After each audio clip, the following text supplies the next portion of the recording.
आप्यायन्तु ममाङ्गानि वाक्प्राणश्चक्षुश्रोत्रमथो बलमिन्द्रियाणि च सर्वाणि सर्वं ब्रह्मोपनिषदं माहं ब्रह्म निराकुर्याम् मा ब्रह्म निराकरोत् अनिराकरणमस्त्वनिराकरणं मे अस्तु तदात्मनि निरतेय उपनिषत्सु धर्माः ते मयि सन्तु ॐ शान्ति शान्ति शान्ति.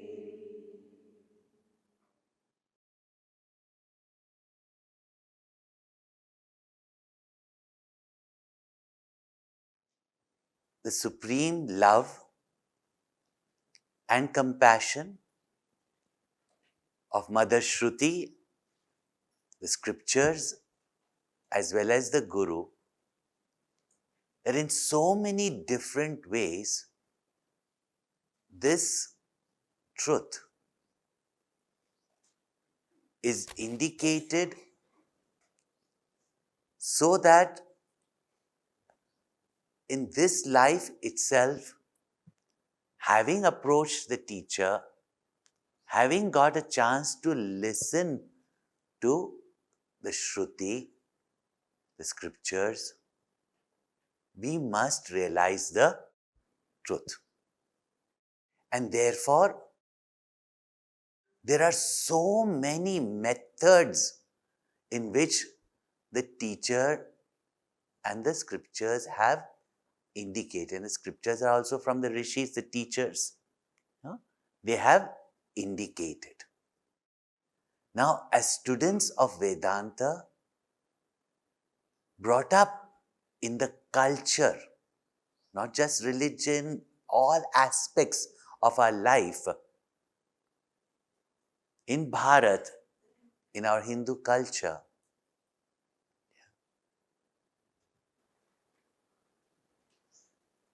gears us to think with an integrated mind. And therefore, religion, science, materialism, spirituality were all integrated in our lifestyle. It's part of it. And therefore, we can see unity in diversity. It's a contradiction. It's a way of thinking that you can find oneness in midst of all the differences. If you go to find differences, you can find differences because there are differences. But that unity can be that principle that is underlining all diversity and differences. Therefore, our culture shows us to see this unity in the midst of diversity. In the way today we are being taught, for us, unity means uniformity, conformity, sameness. Because only when something is same can it be united. Even in marriage, see this, what I'm saying is how this mindset, even in marriage,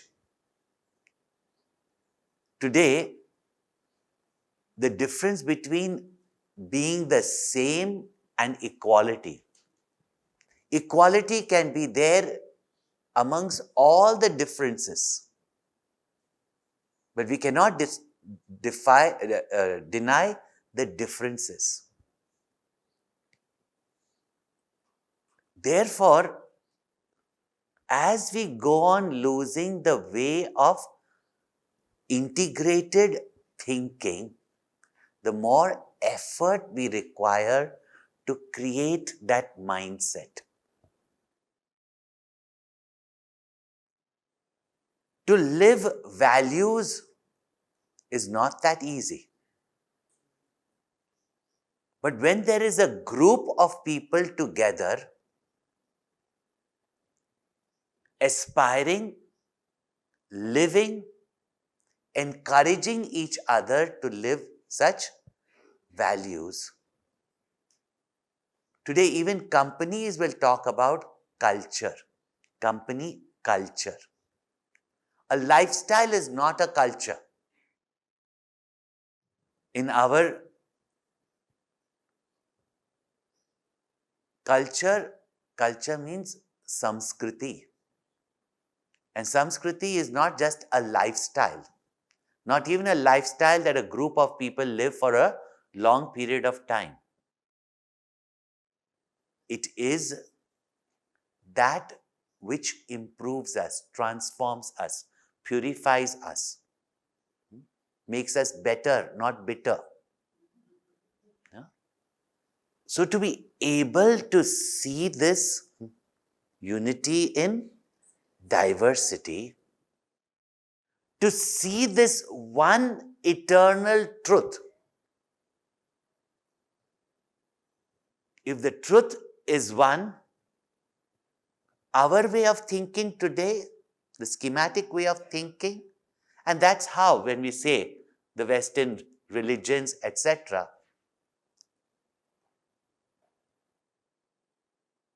the truth can only be one, there cannot be two. The principle in reaching it can be one, but the method can be many. Methods can be many. Once somebody asked, and this sadhu himself told me that he had gone to one of the places. So actually he had gone to the Vatican, they call them sometimes, and there the Pope, and they were having a discussion. It was nothing, there was discussion. The Pope was telling him, and this person himself told us, the Pope was discussing that how is it that you people come from the Himalayas with nothing? You are able to spread your message. You all are not even converting them, but making Christians better Christians or Muslims better Christians, and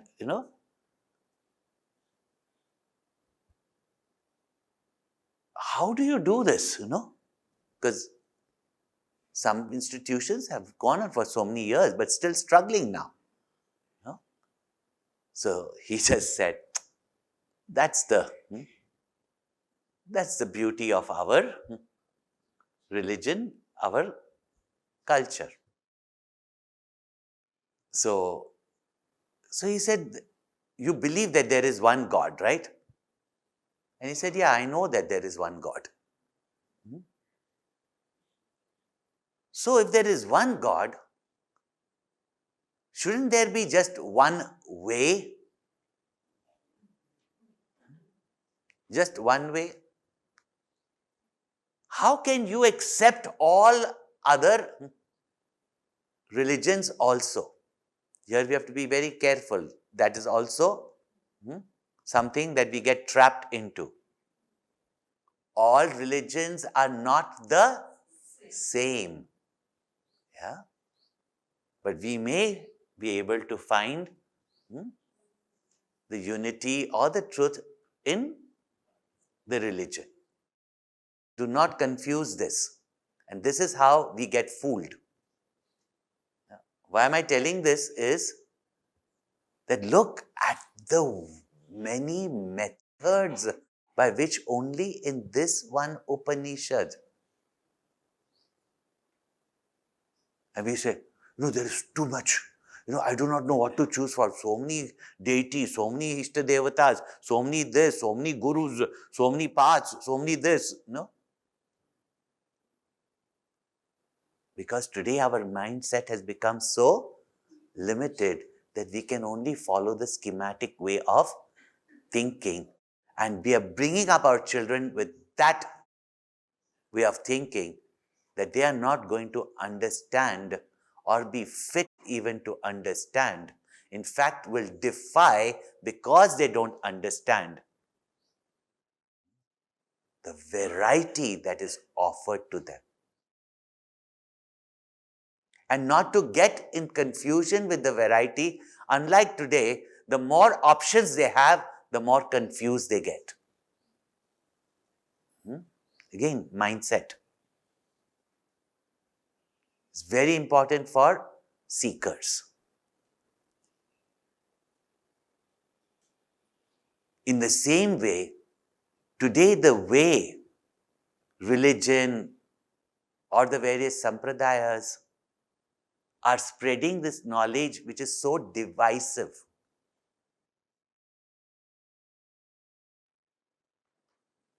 We may not agree or not even follow a certain methodology. But what is the common factor if we see we can remain united? Yeah. When I was also seeking, right after college, I was seeking, and the moment you start seeking, so many doors open up. Every neighbor who wants to dump their spiritual books, which they feel guilty of throwing away, will dump it on you. All the, those days used to be cassettes, the cassettes had come in. So all the recorded cassettes of their gurus, etc., would be given to you. And when you are a sincere seeker, whatever you may hear, you will somehow get the best only. And I was getting all these things. I never rejected anything blindly, neither accepted anything blindly, nor rejected it blindly. Thank God, our Indian cultural upbringing.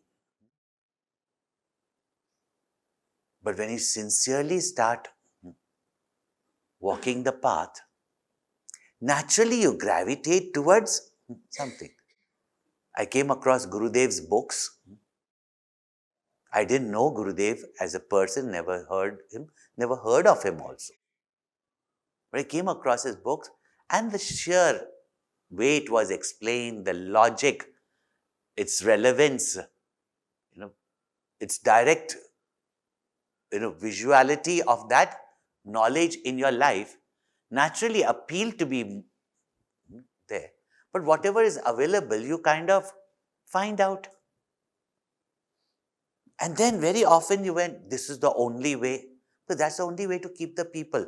Because when you give this variety, that day also somebody came up to me, he said, Swamiji, in Chinmaya Mission, you are giving so much knowledge. You are giving so much to the people. I know how much I have gained. But look at the congregation. Look, thousands of people will go for Janmashtami there and this and there. Hundreds of people will be lined up to serve when they have to serve food. But in Chinmaya Mission, there are no doubt, there are just few who work like an army and produce so much.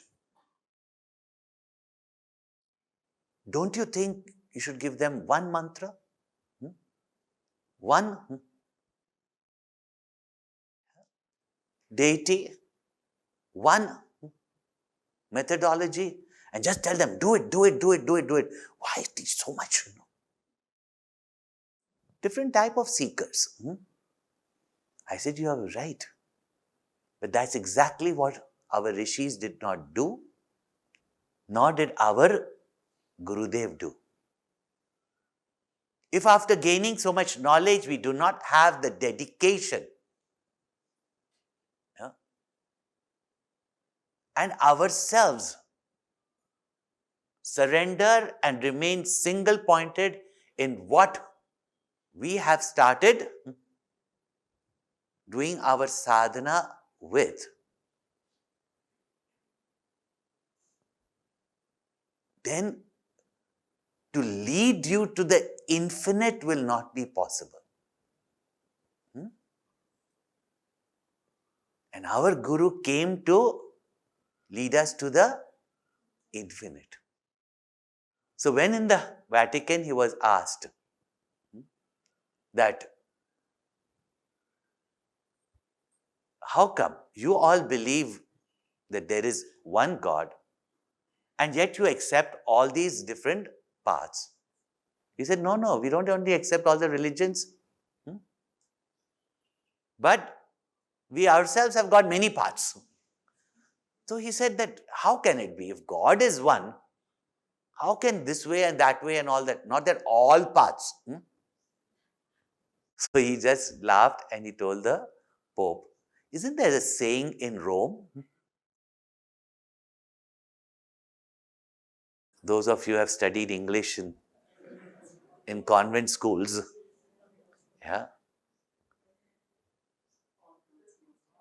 All roads lead to Rome. If all road leads to Rome, why not all paths lead to Ram?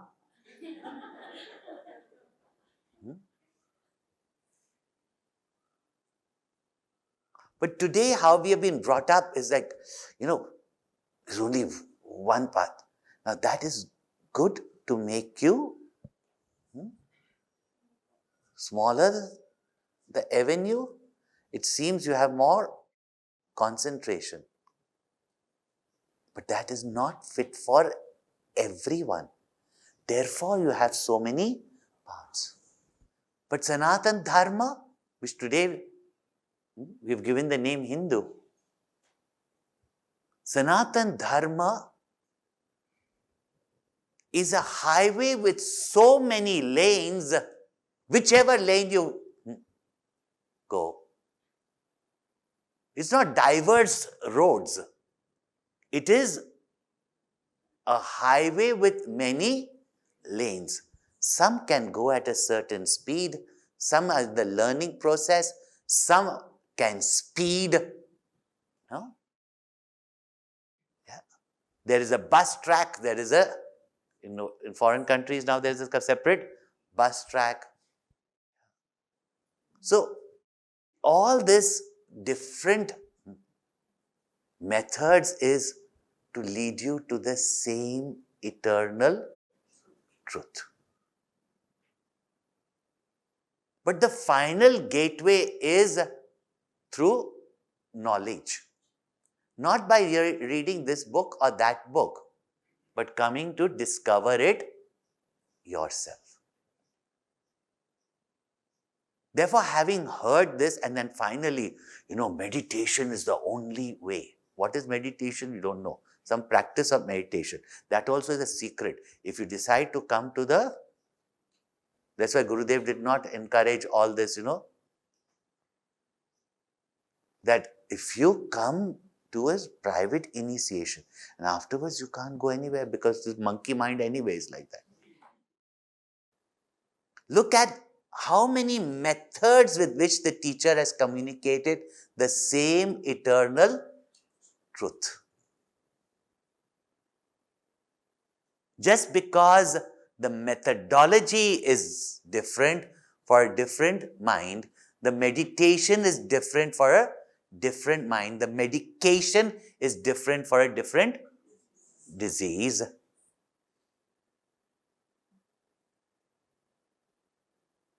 But the science of medication follows a certain underlining, unified principle. That's why most people find Vedanta as difficult. Still Katha, Bhagavatam Katha, Ramayan Katha, How many people?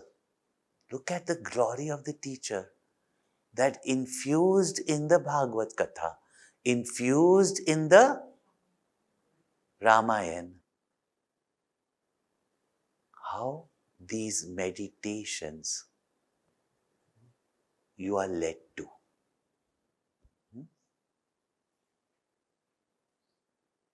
They are all upasanas. In upasana, some tangible ideal, therefore manifest Brahman, and that too also manifest in a form or in a object from nature. In upasana there is something just like a cloth is taken as the nation, because what it brings to your mind.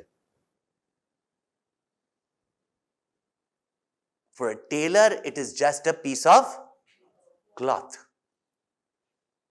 You put the three colors and the chakra in between. Yeah?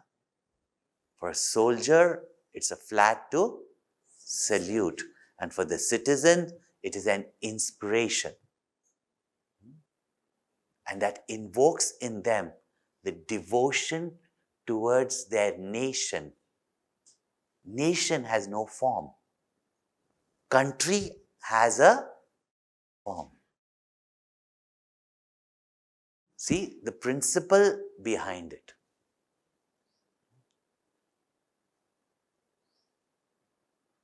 So the teachers have taught in so many, and therefore Vedanta is not a defining of Brahman. But all the definitions are indicative. Study of the scripture is to have the right understanding so that you have the direction.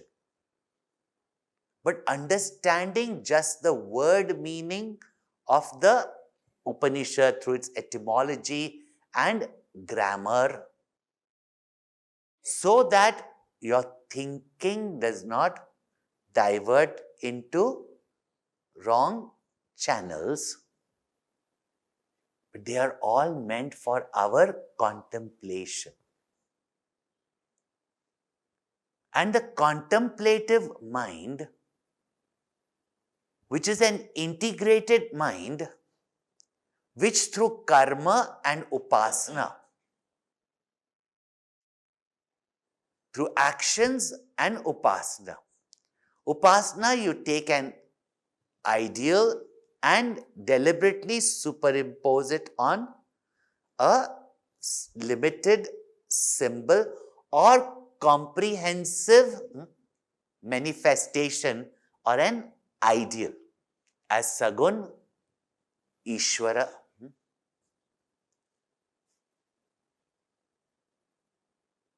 And when your mind concentrates on that, not only as you think you become, you develop concentration. And therefore in Upasana, concentration is required. Yeah? And Upasana is done with Shraddha.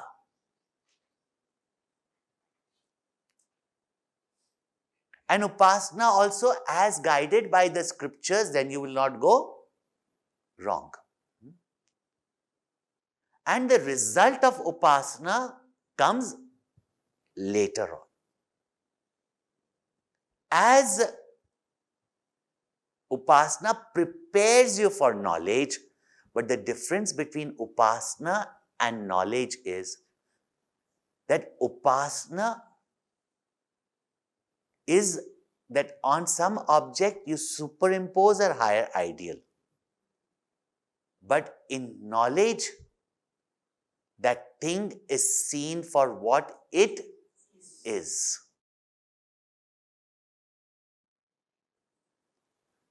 There is a difference between knowledge and Upasana. Even after studying Vedanta, most people are doing Upasana of Brahman. Not wrong or anything. Yeah? Not knowing Brahman.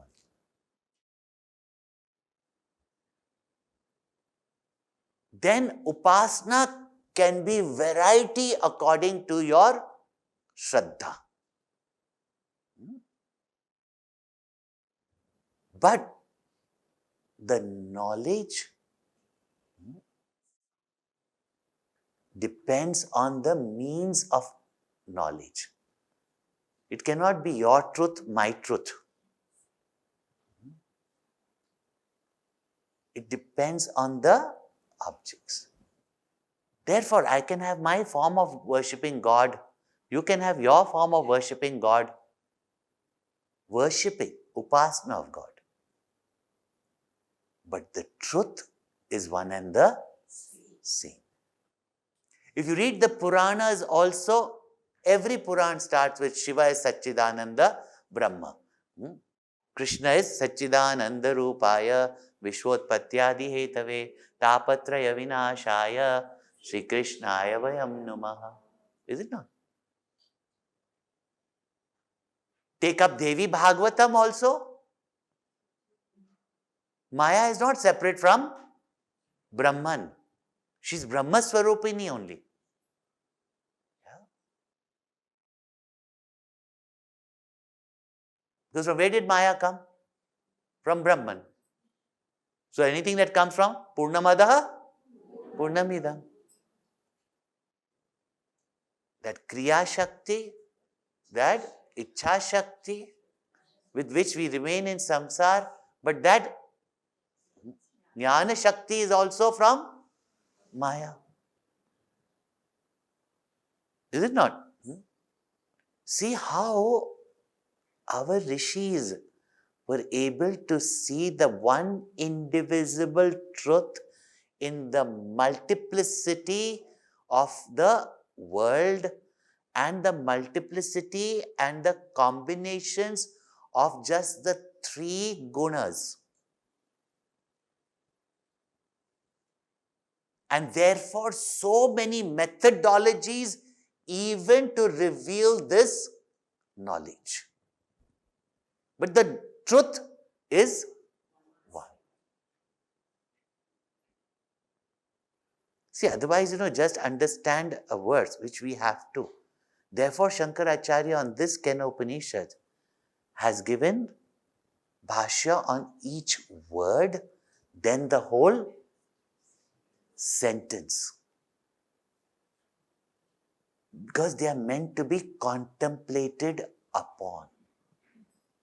No? Not just understood. And therefore, this story is not just to illustrate what was said, yan manasana manute yenahur mano matam.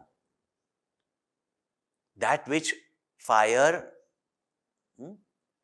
speech, or eyes cannot know, but because of which they can know and they are known.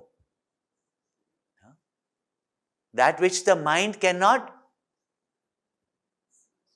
think of, but that because of which the mind can think and the mind is also known. Tadeva Brahmatvam Vidhi. And this is so beautifully demonstrated. In front of Bhagwan, we can't do anything. And when that mithya ego goes away, that sense of doership goes away, then what is mine that I can be attached to goes away. That is the implication of these stories. So even the sadhana, what is to be achieved? So you can go and don't think that, I heard the story, wow, it's fascinating, Besides revealing the same knowledge, besides making an imprint in your subconscious mind, to point out that truth which cannot be known by the senses, and that's why I don't see God. The simple ways we use these statements.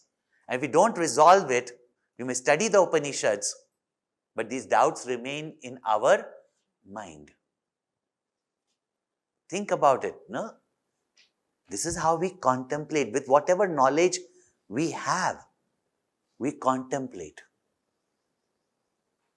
So this story tells us many things. What we need to achieve. Who gains to know the truth? Who knows the truth? What is the gain? We can only measure through our material, attains name, fame, popularity in this world. That is what we can, see what is the benefit. So all this is pointed out. So first of all, it is Sat. The senses and all cannot reach it. But where there is a sincere and with ego, we can't. When we forget from whom we gain the power. Simple thing is, everything was given to us from our parents. Parents was given to us. What did I get of this world? Depressed, dejected, selfish. All this is implied in this story. Yeah. The senses cannot see it, hear it, smell it, taste it, nor can the hands grasp it, nor the legs can reach it. Only the mind can inquire.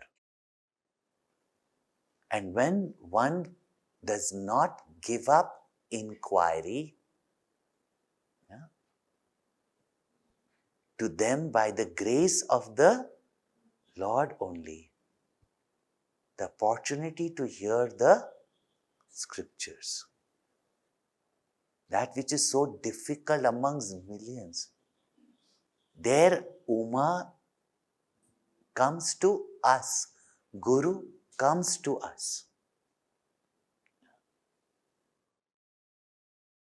And Agni and Vayu returned back. Indra stayed first, got the knowledge and then came. And even those who got it from Indra, they became so great. And this is also to say, when said that not what you worship in this world, but if you can't directly gain the knowledge, then do upasana. Do worship. It is not that, Sagun Ishvara is mithya. Are? Then you are also mithya.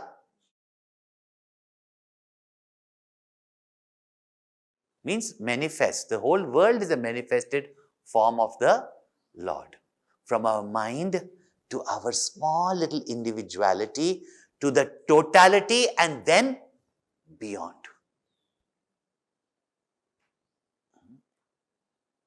So as your individuality is there, there is totality. As you are a jiva, there is Ishvara. And Ishvara bhakti, Ishvara kripa manifests in our life as Guru and Guru Kripa. That's why we say Guru Brahma, Guru Vishnu, Guru Devo, Maheshwara. Therefore, Uma appears there and she instructs. So many things we can gain from this story. From the highest knowledge, to the means to attain that knowledge, the preparation, the importance, and that which is not the object of our sense and mind appears to be unknown and therefore non-existing. But how can it be non-existing when the creation is there? Then the cause of creation, Ishvara, is existent. We don't understand existence. See, this is the method.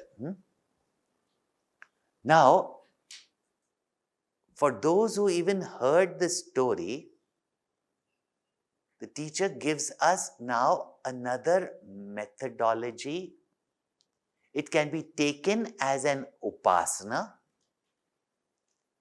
but an illustration, which in Vedantic terms is called as adesh. We understand one adesh as instruction. One meaning of adesh is instruction, and the other meaning of adesh is instruction through illustration, because we understand through examples. We understand through examples. Therefore, now, if you connect it with this story,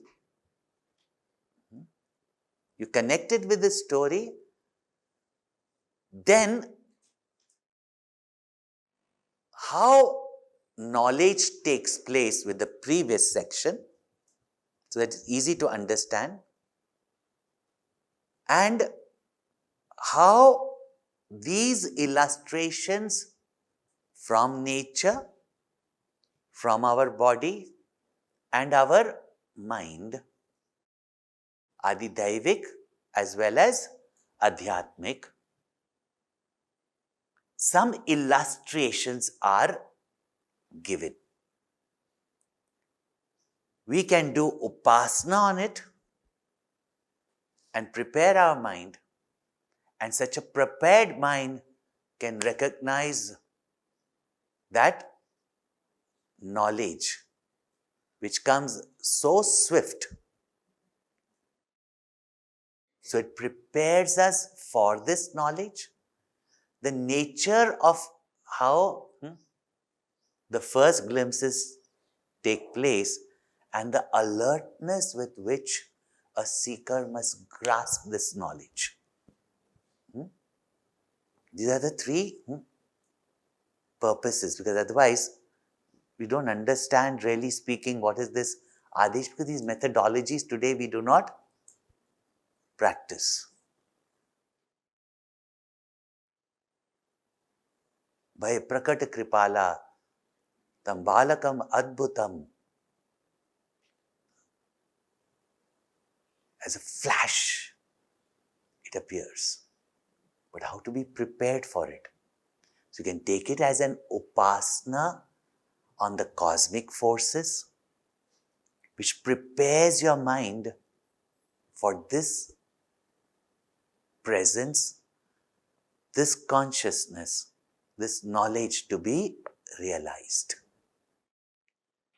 Plus, it is also a technique to prepare us for the higher meditation.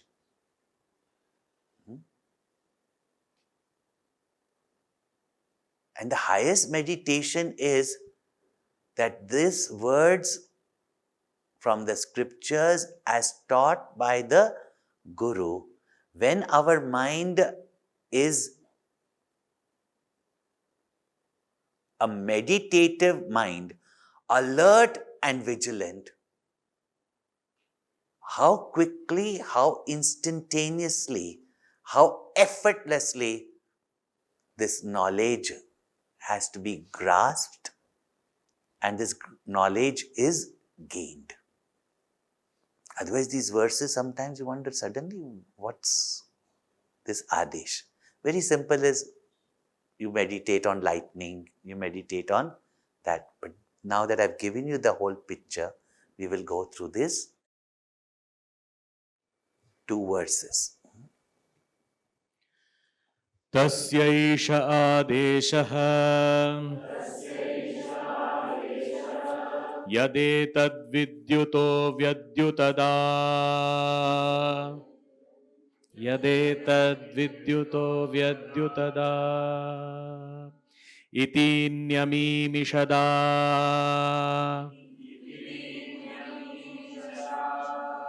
ityadhidaivatam अथाध्यात्मम् यदेतद्गच्छतीव च मनोनेन चैतदुपस्मरति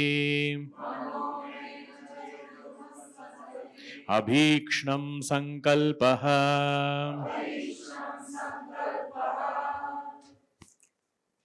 You saw how it dragged? That is the style of the Samaveda. And it's a Samaveda Upanishad. So a little glimpse of it. The Rishi has to give in the Upanishad, no? Yeah. That's why music came from Samaveda. All our different sciences have come from the Veda. Tasyesha Adesha. This is Adesh. As I said, the illustration, description by the means of illustration. And what it says here is that he shone forth like the splendor of the lightning. Bhagavan Shankaracharya picks up these words and he says, otherwise, even the grammar of it is not common. So he says that, so we are not going to that. But what translation is given here, that he shone forth like the splendor of lightning. In context that Yaksha, even though appeared for such a short time, the splendor, the beauty that attracted all to become curious. So even when you listen to Vedanta, aren't you all just like blown off? No. It's like, wow. I don't know if you didn't feel that, but I too even feel it now. Like the first time I heard it.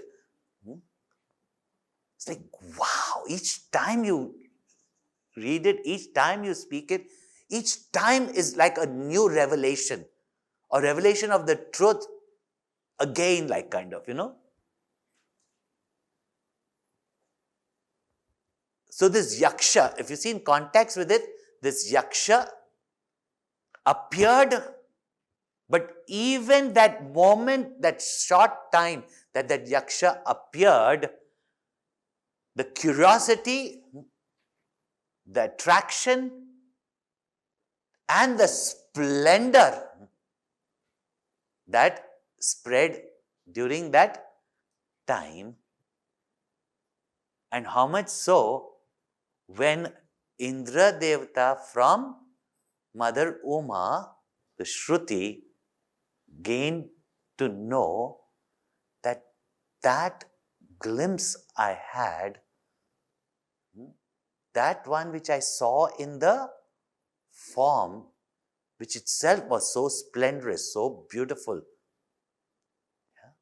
Kandarpa aganita amita chabi navanila nirada sundaram. That splendor that I saw,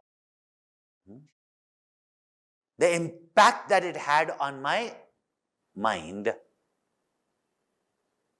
was as quick but as dramatic, as impactful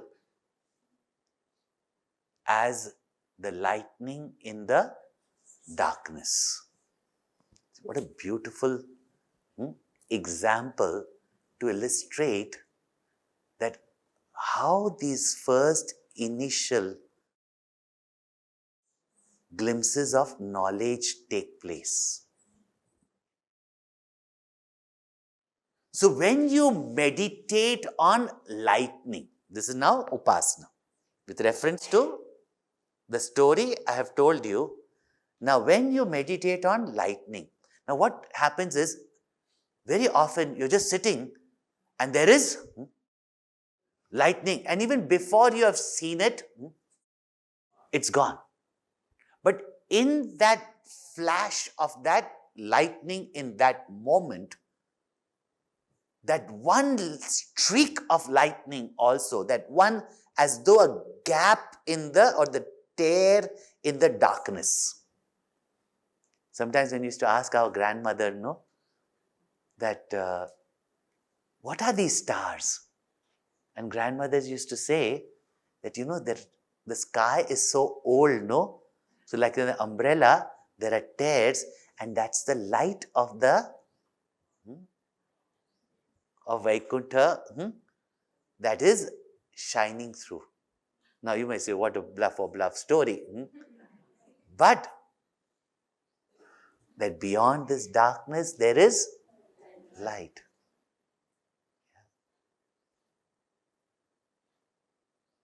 So just when, and what is lightning? That tears through the darkness of our ignorance. Otherwise, in ignorance, how will I come to know? That when this knowledge, Shankaracharya gives an example that in the forest, the moss covers the small ponds. The Guru knows, or the expert person there knows to remove it. You see the water, you drink from the water also, but when you go back home, you are back to normal. Because the vasanas come and cover up. But that moment of refreshment, that faith that comes in, that yes, I have known it, I have experienced it. And in that flash of lightning, that brief moment, everything becomes illumined. Knowing which everything else is known. The clarity that takes place. See how dramatic this example is. Third, upasana. We just see the lightning happened when the Guru spoke, but we were not able to. We know something happened, but our mind was not able to hold on to it. That's a condition of a mind, not condition of knowledge. That we get a peep to the beyond. Therefore, in Kabir Das Ji's verse, "Saiya nikas gaye, naina ladi thi." That just when the Guru showed it, I went to sleep. Just when my beloved came back, I was waiting for my beloved. But when my beloved came back, I fell asleep. And before I woke up in the morning, my beloved has left for work. We say heaven can wait, but heaven doesn't wait for us.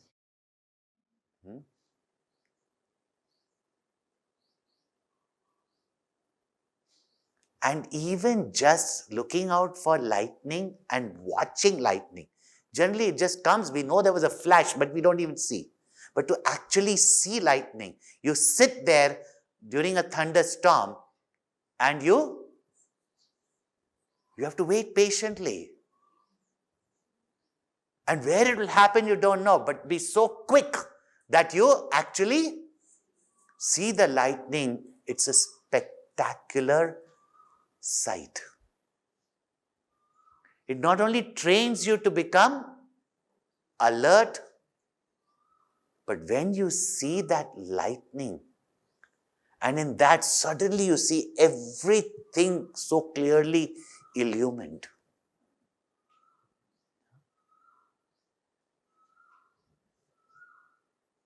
And that training.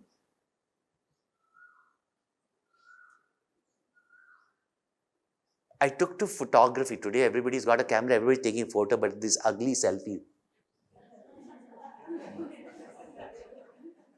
And he खड़े हो जाए इधर सब.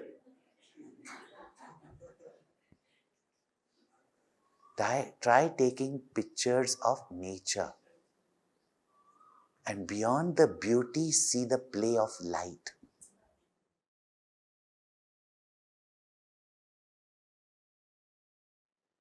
This is subtle upasana.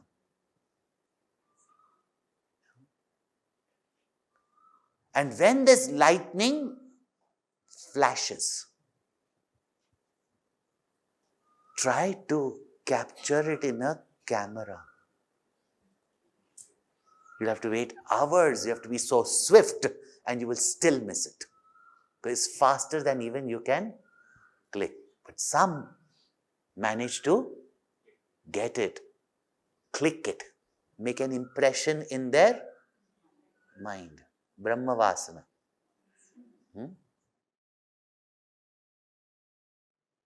Click it and imprint it in your mind. Then you can see it again and again.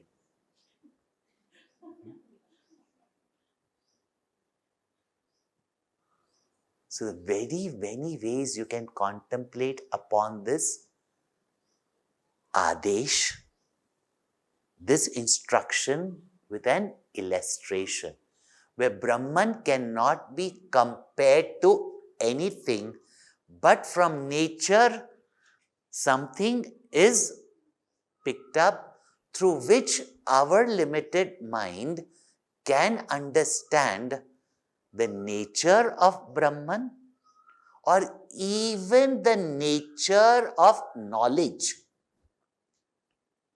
How this knowledge is to be gained, how this knowledge takes place, how to retain this knowledge.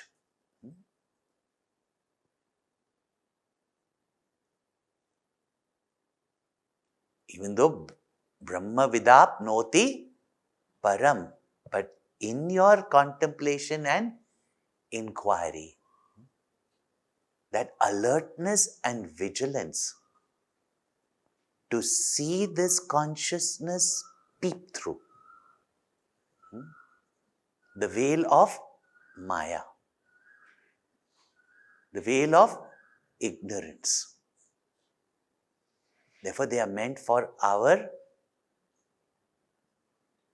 concentration, our upasana, which requires concentration. It is to prepare our mind, to illustrate to us the alertness and vigilance that we require to gain this knowledge. And once we gain it, knowing which everything is known. And also for unprepared minds, it may come as some glimpses. We feel inspired, but we have to be alert and keep recognizing.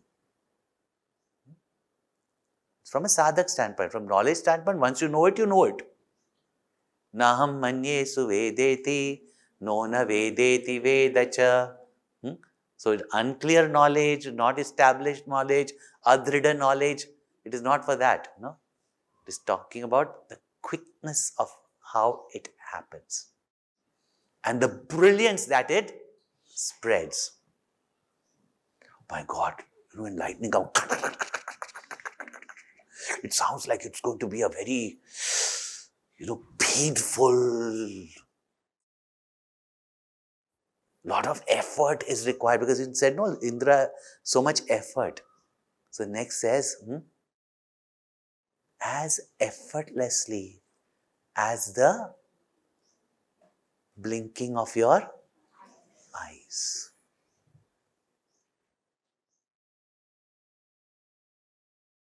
That moment to moment, this consciousness is peeping through the veil of your thoughts.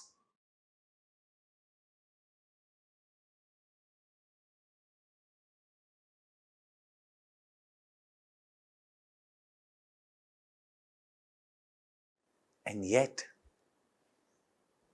in that fraction, and how much of those of you studied science, how quickly, jisko nimish kehte hain, it is even a fraction of a second. How much? 1/16th of a second, doctors? Any eye doctor here? 1/16th, I remember. And since you don't know, I can bluff anything. But it is definitely a fraction of a 1/16th of a second. Therefore, your movie, which has got gap, has to move that fast. You don't see the gap. You see continuity. That's relativity. Now, how many ways I can show you? You see a film, there's got gaps. The one frame at a time. But it has to move fast. The moment it slows down, you can see that. Old theaters, if you have been to. Old wheels, no? Not digital. See what happens? Those bits. So from catching the quickness of the lightning to the quickness of the blinking and the effortlessness of the blinking of the eye. And have you noticed that the world of names and forms are seen and exist as long as your eyes can see it, is it not? And the moment you close your eyes, the world of names and forms disappear.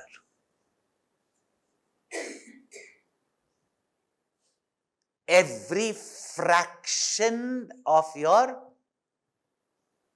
second, this world is being created and this world is dissolving. And you can create and dissolve, which means experience this world and dissolve this world as effortlessly and as quickly as the blink of the eye. Don't say it's going to take me many lifetimes to realize. मुझको कहाँ ढूंढे रे बंदे, मैं तो तेरे पास में. ना मंदिर में, ना मस्जिद में, ना गिरिजा गुरुद्वार में, ना मैं तीरथ में रहता, नहीं योग संन्यास में. खोजी होए तुरत मिल जाए. तुरत means in the blink of an eyelid. तुरत मिल जाए एक पल की तलाश में. कहत कबीर सुनो भाई साधो, मैं तो हूं विश्वास. Vishwas in what? The words of the scripture and the Guru. The Guru says, Tattvamasi, you know better or the Guru knows better? He's showing your better self or your worse self? All we have to do is, yes, I am. Takes that, not even that long. As an upasana, when you are able to watch, we don't even notice, it's so effortless. You develop that quickness of the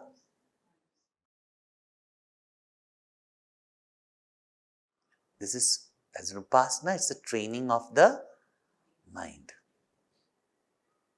But to grasp this knowledge and to be able to figuratively see the knowledge that is taking place, or to recognize the consciousness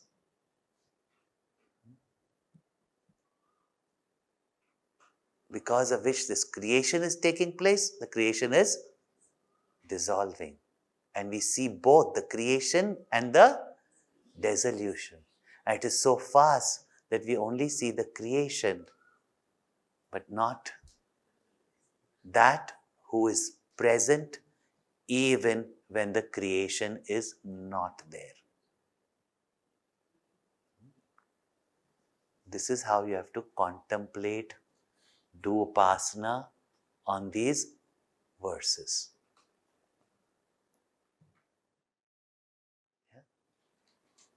Now the teacher takes to the mind. And far swifter.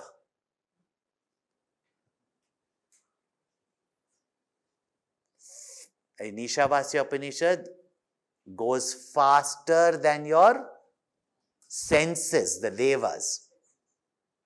Even your mind goes faster and longer than your senses can go. But wherever your mind go,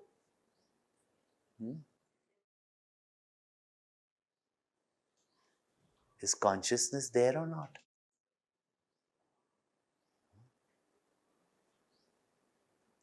So the upasana on the mind itself and the illustration of how swift we move from one thought to another thought. And with that, we will guide you into meditation in the next session. Then you will understand that what these illustrations are. Om Purnamada Purnamidam Purnat Purnamudachyate Purnasya Purnamadaya Purnameva Vashishyate. Om Shanti Shanti Shanti. Hari Om Shri Gurubhyo Namaha. Hari Om.